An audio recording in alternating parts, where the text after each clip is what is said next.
I'm Andy Bates, part of the team here at KFUO. While you hear me on the air and in podcasts, I'm also part of the team that works behind the scenes to bring you the programs like this that you value. What you hear on the air and in podcasts is just the tip of the iceberg. Listeners like you generously support everything that makes radio and podcasts happen. Administration, cutting-edge technology, software, hosts, producers, and more. You make this happen. Can we count on you to continue this support? KFUO Share-a-thon, now through April 5th, is a great time to show your support and make a gift or make a plan to give for a whole year. Your generosity is important and appreciated, not just by the KFUO team, but by listeners who get to hear and enjoy Christ-centered programs every day. Will you make a gift today? kfuo.org/give. kfuo.org/give.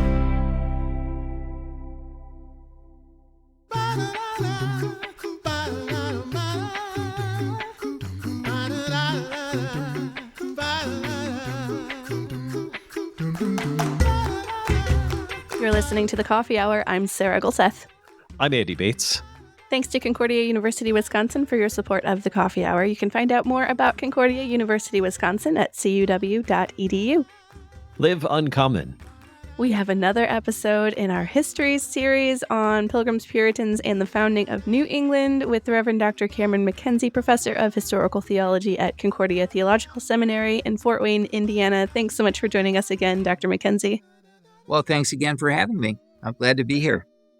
All right, we're getting into a dramatic part of this story. Last episode, we covered the Plymouth Plantation settlement in Massachusetts and the Puritans who did not separate from the Church of England. And now we are at the reign of Charles I, and you gave us quite the teaser at the end of the last episode. So what happens with Charles I in England?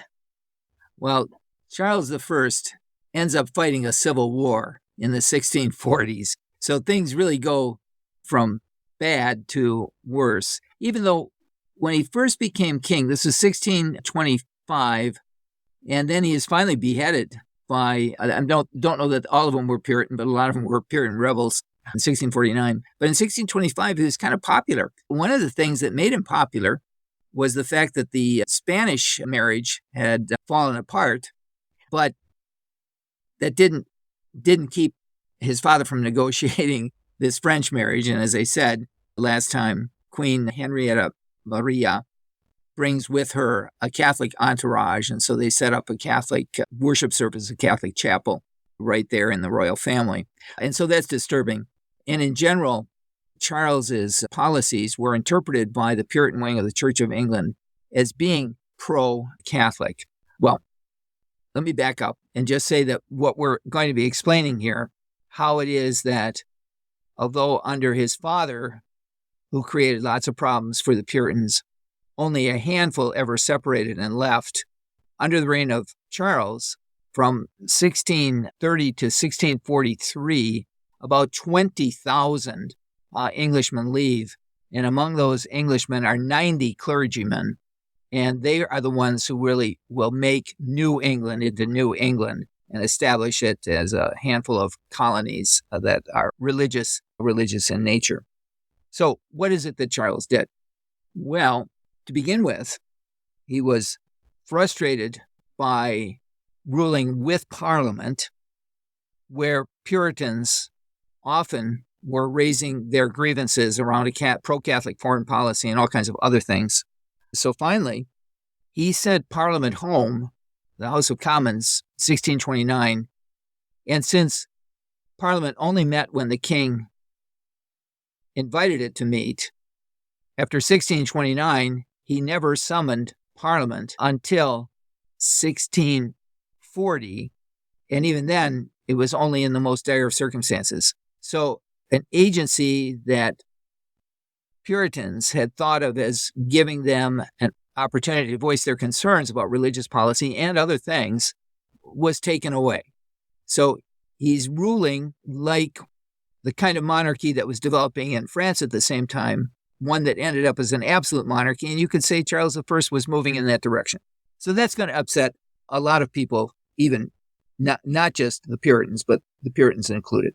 Secondly, when it comes to the church, he begins to promote non-Puritan clergy. Now, what do I mean by this? Well, we've talked about the Puritans as if they're the only ones there. No. Under James and Elizabeth, there were what we'll call establishment clergy. And these are the ones who are okay with the Book of Common Prayer, and they're okay with the king and the king's policies. But the Puritans are there too. And they're, it's not like clean lines. Some are sort of Puritan, some are sort of not. So it's like just one big family that has kind of two extremes. Well, Charles now begins to promote only from that non-Puritan wing. And so the men who are moved up to be bishops and those who are chosen as archbishops, they come from the non-Puritan wing of the church. And some of those are ready to go to war, so to speak, with the Puritans. And among them, the most notorious was a fellow by the name of William Laud, L-A-U-D, William Laud, who had been a bishop under James. But under Charles, he becomes, first of all, the Bishop of London, and then in 1633, the Archbishop of Canterbury. And in the Church of England, even to this day, the number one post is the Archbishop of Canterbury, and close to being number two is the Bishop of London. So these are very important posts, and William Laud held them. And he succeeds as Archbishop of Canterbury, a fellow we mentioned last time, George Abbot, who was pretty easygoing when it came to enforcing the rules of the church. Laud is entirely the opposite. He doesn't want any of this looking the other way when Puritans refuse to follow the rules. Now, I'm going to mention just a couple of things that a lot of Puritans were guilty of. One of them very visible, and that was refusing to wear the surplice. In our Lutheran churches, a lot of pastors, even to this day, wear a black cassock, and on top of that, a white robe. That's called the surplice. And that was characteristic of how Anglican clergy were supposed to dress. That was a part of the rules. Anglican clergy, you dress with a cassock and surplice when you're conducting services.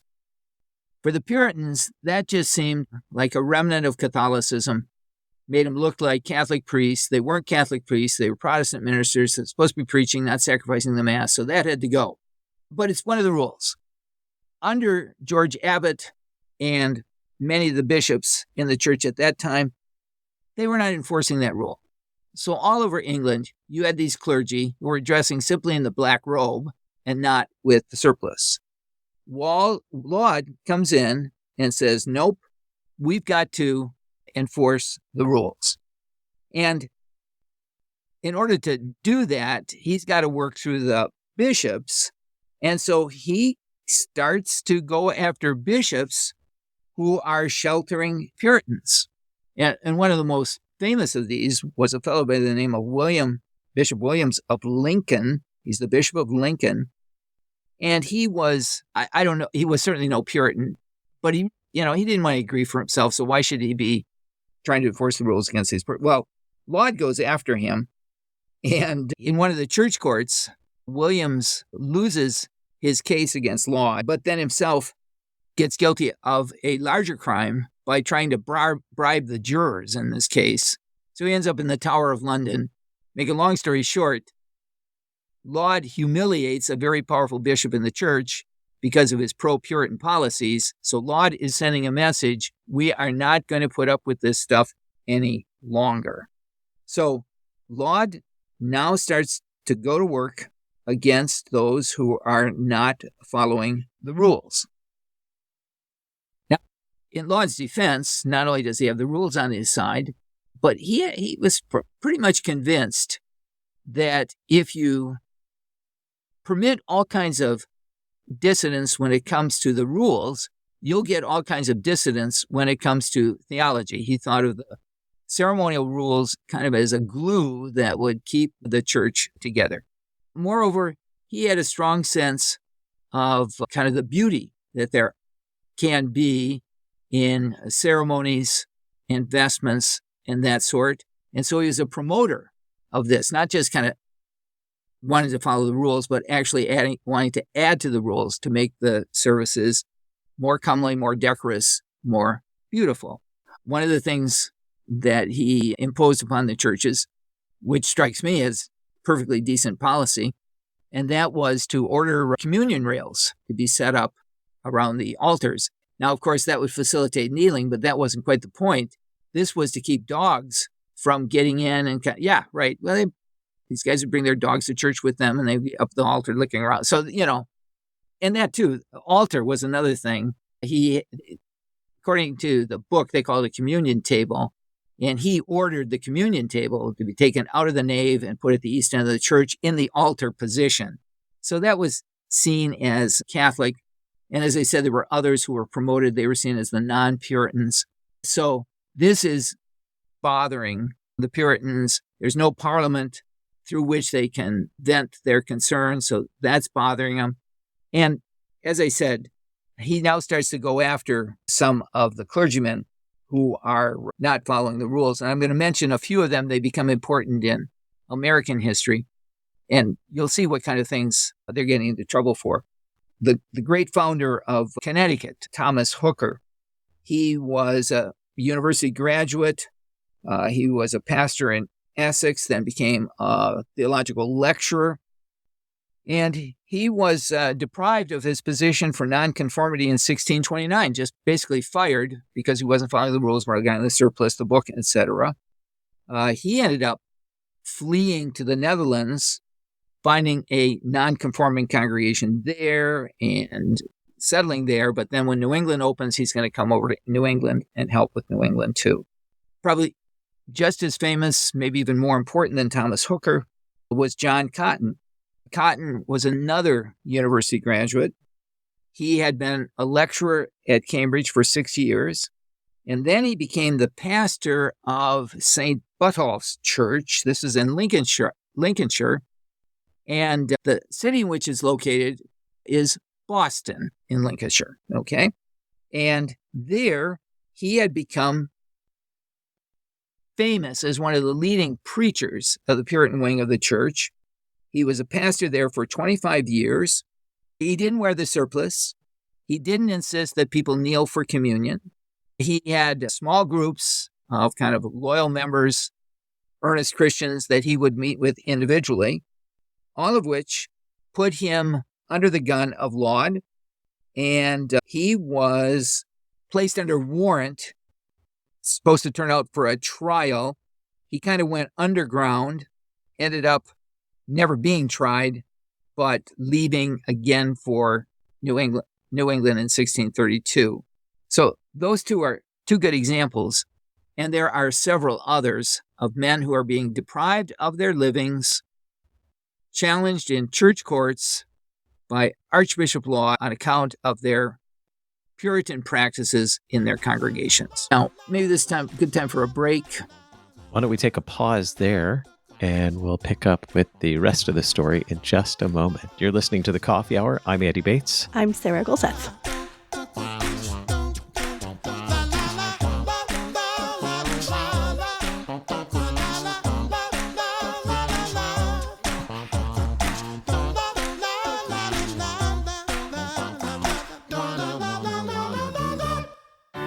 At Concordia University, Wisconsin, we believe you were created for a reason: to use your God-given gifts to help others, to live a life of self-sacrifice in a me-first world, to live a life that's uncommon. Whether you're taking one of 50-plus online programs or learning with us in person on the shores of Lake Michigan, you'll be equipped to make an uncommon impact. Learn more at cuw.edu. Concordia University, Wisconsin. Live uncommon.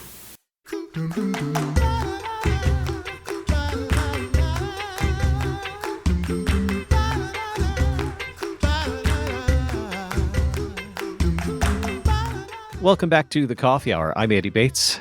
I'm Sarah Golseth. We are talking with the Reverend Dr. Cameron MacKenzie, professor of Historical Theology at Concordia Theological Seminary in Fort Wayne, Indiana, today in our series Pilgrims, Puritans, and the Founding of New England. Dr. MacKenzie, where we left off learning about Laud. Where do you want to continue the conversation from here?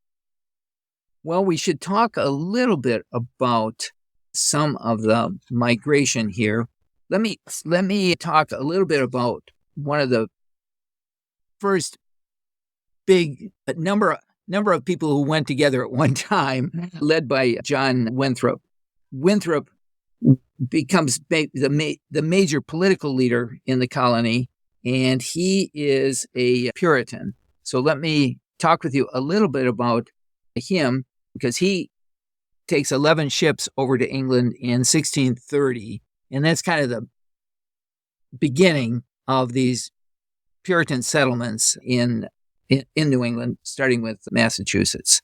So let me tell you a little bit about John Winthrop, and then a little bit about that initial voyage, and then we'll talk about the kind of religious settlement that they make. And Winthrop's a good story because he's not a clergyman, he's a layman, but he's a Puritan, and he's the kind of person who in English society has a respectable position, responsible position, but he finally thinks that now they got to try something other than what they're experiencing in England under Charles I. So, John Winthrop, let me talk to you a little bit about him. He was born at the end of Elizabeth's reign, 1588. He was a country gentleman, and that simply means that his family owned land, lived off the income of the land, but the work was actually done by others. And those would be people who would be renting their land from the Winthrops and paying them rent in terms of the produce and so forth. Now, Winthrop's family was a member of this class. This is the class that would elect members to the House of Parliament. So important they'd hold local positions as sheriffs or justices of the peace. It's that kind of group. Some of your listeners might be familiar with Jane Austen's novels. Well, the characters in Jane Austen novels are all a part of this gentry class, and the roots of the gentry class are back here in the 16th and 17th century, and Winthrop comes from the 16th, 17th century version of the gentry. All right. Family's important. They sent their son John off to Cambridge, where he had a couple of years of education. He returned, he married, was prosperous, studied a little bit of the law, served as a justice of the peace, was an attorney for the government in something called the Court of Wards. He was important locally then with kind of national connections as well. And he was a Puritan, and that's the point. From early on, he threw himself into scriptural study and prayer, gradually adopted the positions of the Puritans regarding doctrine and especially life and morality. He was convinced that God had moved in his life, in his heart, to be the kind of Christian that he was. And so, like other prominent Puritans, he wanted to make England into a Puritan country the best if he could. By the time when Charles I comes along with his anti-Puritan policy, a policy which actually led to Winthrop losing his position with the National Court of Wards, more and more, Winthrop thought, with now New England opening up to colonies, that maybe that would be a good spot for him and others like him to take themselves and their religion to see if they couldn't set up an official religion that would show England the way it really should be set up in Old England as well. So he chartered or helped to found the Massachusetts Bay Company. This company obtained a royal charter to plant a colony in New England. Winthrop joined, pledged to sell his English property and to take his family along with him to Massachusetts. And so he did. Now, one of the things that Winthrop suggested and that became very important for the history of New England was that the company, and when I say company, I actually mean a company, one that has a charter to do colonial business. And that means it'll have like a board of directors and it'll have a charter corporation according to the rules, etc. It was Winthrop's idea, apparently, that they should take their charter along with them to New England. So the company, in a sense, would be moving to New England, and therefore they wouldn't have to refer back to Old England to how they were supposed to operate when they got to New England. In fact, they would then do it for themselves. So taking the charter to New England was a good idea, and it ended up giving them lots of liberty about how they were going to arrange affairs once they came to this country. So it was in 1630, April of 1630, that the first of 11 ships set out to New England. Winthrop sailed on a vessel known as the Arbella, and while on board, I should say, he composed a sermon. Now, this is a lay sermon. He's not a pastor, but he put down on paper for delivery his thoughts about what it is that they were doing. And he pictured the Massachusetts colonists as establishing a covenant with God and with each other. And this covenant would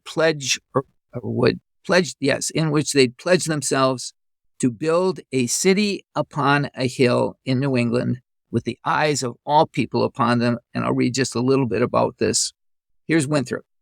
If we deal falsely with our God in this work we have undertaken, and so cause God to withdraw his present help from us, we shall be made a story and a byword throughout the world.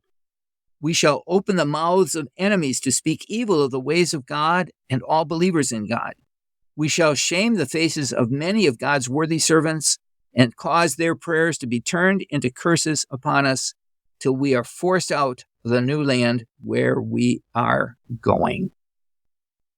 So for Winthrop, this was an exercise in religion to show England and really the rest of the world the way Christians ought to organize their society and ought to practice their religion free from the worldly corruptions of the England which now they were leaving. They did not, however, think of themselves as separatists. They were going as Englishmen to do it right, but they were still going as Englishmen loyal to their king and their government. So Winthrop, one of the principal leaders, gets there in 1630, and then for the next 19 years of his life, he lives there, kind of a father figure among the colonists. In the annual elections that they have, he's chosen governor 12 different times. And even when he wasn't governor, he was a power to be reckoned with in the state. He always tried to effect policies that kept religion pure in New England, better than it had been in Old England. But there were lots of bad experiences that he had to go through in England. We'll talk about some of those subsequently. The fleet of 11 ships was just the first of many. And as I indicated before, up until 1643, we got 20,000 settlers, 90 clergymen, and they settled in Boston, Massachusetts Bay, and then also in Connecticut. Those are the major areas of settlement during the time that we're talking about here, Puritans. Now, you might ask, well, why did they quit coming in 1643? Well, they quit coming in 1643 because the English Civil War breaks out. And in the English Civil War, the Puritans, for the most part, have a vested interest in the triumph of the parliamentary side, which was in rebellion against the king. And so Puritans kind of stay put at that point. And in fact, some from New England actually come back to Old England to assist, not so much in fighting, but to establishing pure religion So it's one of the things, again, we'll be talking about here in just a little bit, is how do the Puritan colonists react to some of the religious changes that the parliamentary side is trying to implement in Old England. But before we get there, let me talk a little bit about what kind of religion they actually established in New England. This is something that's sometimes just called the New England way. As I said before, they don't see themselves as separatists. They see themselves as English Christians who want to do it the right way. They leave behind friends and family in the official church, and they still think of those friends and family and even pastors and congregations as still being a part of the Christian church. So it's not like they're separating and saying, you're all apostate. No, this is a difficult situation. Winthrop wrote, "We esteem it our honor to call the Church of England, from whence we arise, our dear mother, ever acknowledging that such hope and part as we have obtained us in the common salvation we have received in her bosom and sucked it from her breasts. We leave it not, therefore, as loathing that milk wherewith we were nourished there, but blessing God for the parentage and education as members of the same body, shall always rejoice in her good." That being said, however, they did embrace another view of the church from that which was common in Old England. So why don't we take a quick break, and then we'll come back and I'll explain what kind of new idea of religion that they had. We actually are all out of time today for our episode. Yes. Oh, I'm sorry. No, it's okay. We get caught up in the story.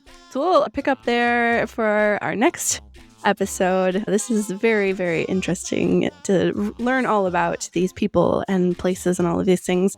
Dr. Cameron MacKenzie, Professor of Historical Theology at Concordia Theological Seminary in Fort Wayne, Indiana. Thanks so much for joining us today. Well, I'm glad to have been with you and look forward to next time as well. You've been listening to The Coffee Hour. I'm Sarah Gulseth. I'm Andy Bates. The Coffee Hour with Andy and Sarah is a production of KFUO. To support the Coffee Hour and KFUO Radio, visit KFUO.org. You can also text KFUO to 41444 or send an email to gifts@kfuo.org. And you can call us at 800-844-0524. KFUO. Christ for you, anytime, anywhere.